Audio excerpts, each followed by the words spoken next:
Tremendous performance by all involved. Now here they are, the lineup for the World of Sport footy panel for 1985.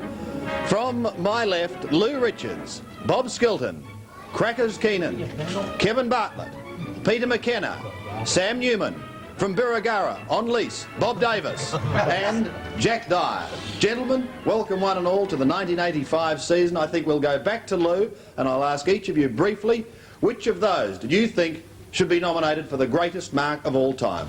Well, I think the greatest mark of all time was when I took a mark over Jimmy Crow and I was playing the reserves, but I don't think it's included there. But I'd go for Jez's... Is he an Indian Jimmy Crow? They got an etching. I'd go for Jez's second mark. Jez's second? And closely followed by Doug Wade's mark. Bob? I love that mark of Royce Hart. I think it was a final with Peter Walker. I think it was magnificent. Crackers? Yes, I'll agree with Bob. I like Royce Hart's mark, and I did like Graham Teasdale's mark too, really got up in the air. KB? Royce Hart's and Peter Bazasto's. Peter? Royce Hart's, Sandy, because he took it in front and all the others were flying over the pack.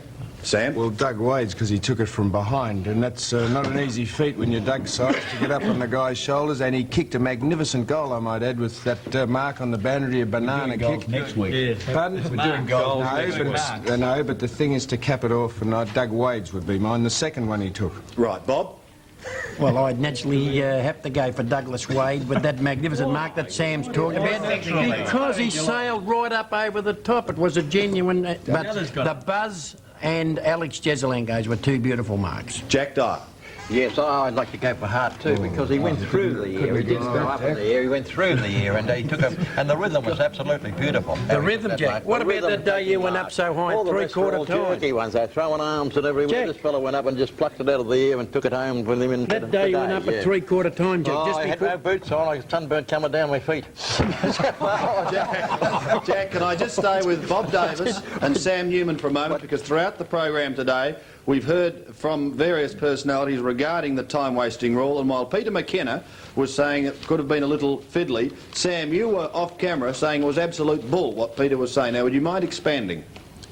Expanding? Expanding, oh, yeah. Not exterminating. No, I wasn't saying what Peter... I just think it is absolutely ridiculous that to bring this game to the position where you're going to report a guy...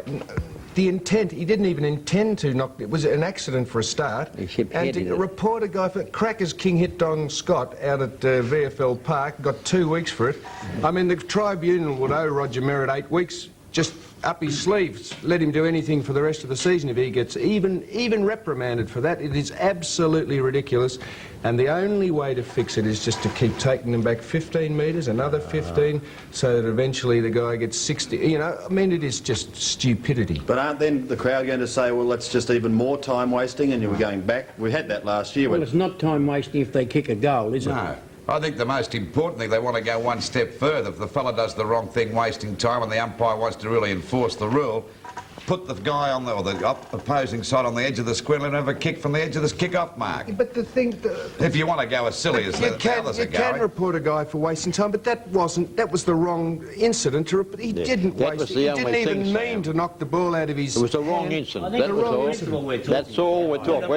We want to get rid of it, Sam. Whether it should have been reported or not. Unless all the coaches will start doing it, as Jonesy said, all the coaches will start doing it, and it'll be a nice old shambles then when they all start that business. It was the wrong incident. It was the wrong one. I reckon it was a petty incident, I must say that, but it served the purpose. You must admit that. It served the purpose.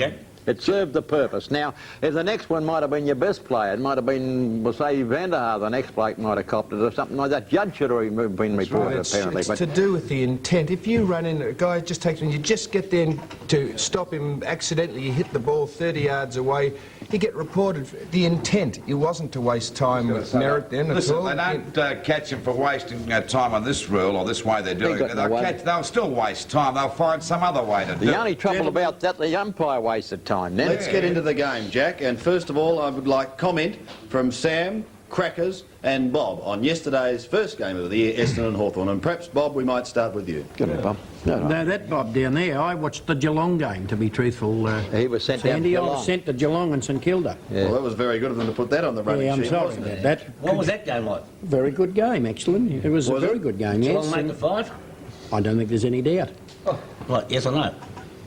Yes. Geelong will make the 5, according to Bob Davis. Well, come on, Bobby, tell us about the action down at Waverley. I thought it was a superb game yesterday, Sandy. It was worthy of a final, but I do think that the supporters showed the VFL yesterday that they're not quite ready for it. They would like the 6 matches to start next week, and I think if yesterday's game had been played when it was intended, in 3 weeks' time, the crowd would be 60 or 70,000. And but the people that were there were entertained by great football from both sides. I thought that the disposal and the tackling of Essendon was superior to Hawthorn's.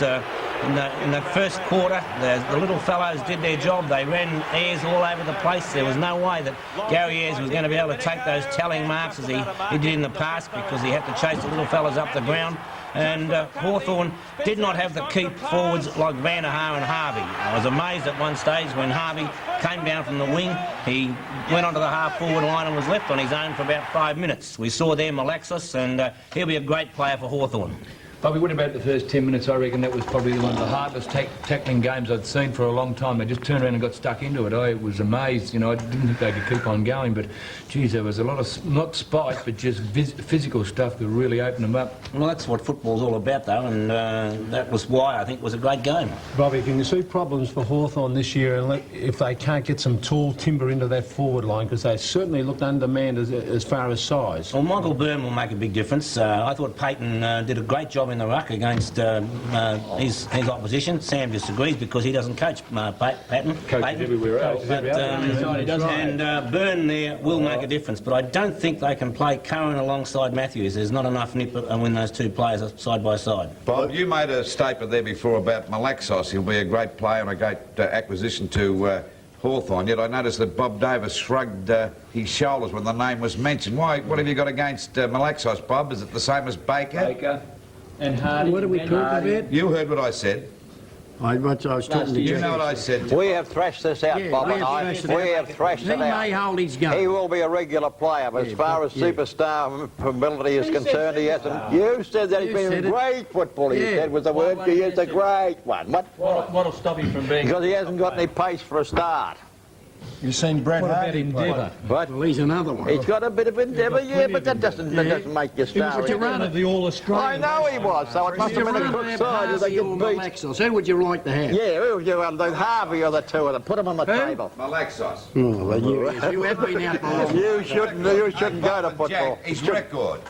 I know, they've all got Victoria, records. West One bloke's Australia. got one Won bone, the Sandover medal. he can't play Won the football. Sandover medal, picked as an All-Australian captain, played in the All-Australian side and represented West Australia numerous times, played in the premiership side. What more do you have to recommend you? You got to be I said he'd be a regular Victoria. player. Was that good enough? That's good enough, Jack, because I'll we'll say take a it, break he's and going be to get back his with more in a money. moment. They're going to pay him, but he's not going to be a superstar. Don't... I like to change my cars, but I never change my oil. Well, Sam, looking at that Essendon side, what impressed you most about their performance yesterday? Well, I agree with what Bob said about his summation of the game, but their field kicking was magnificent. The most impressive feature from Essendon's point of view, to my mind, was the fact that they were always at the fall of the ball. Whenever the ball was punched away or came out of the packs, there was always Essendon under the pack, and that's why they have such a dominance and such a fast play-on game, because they have first use of the ball off the scrimmage. Do you reckon Hawthorn's the little blokes are a bit top-heavy? They're a bit like Tuck and Green and that, and Russo. They're sort of not really nippy like Izzard and Williams and Elshaw.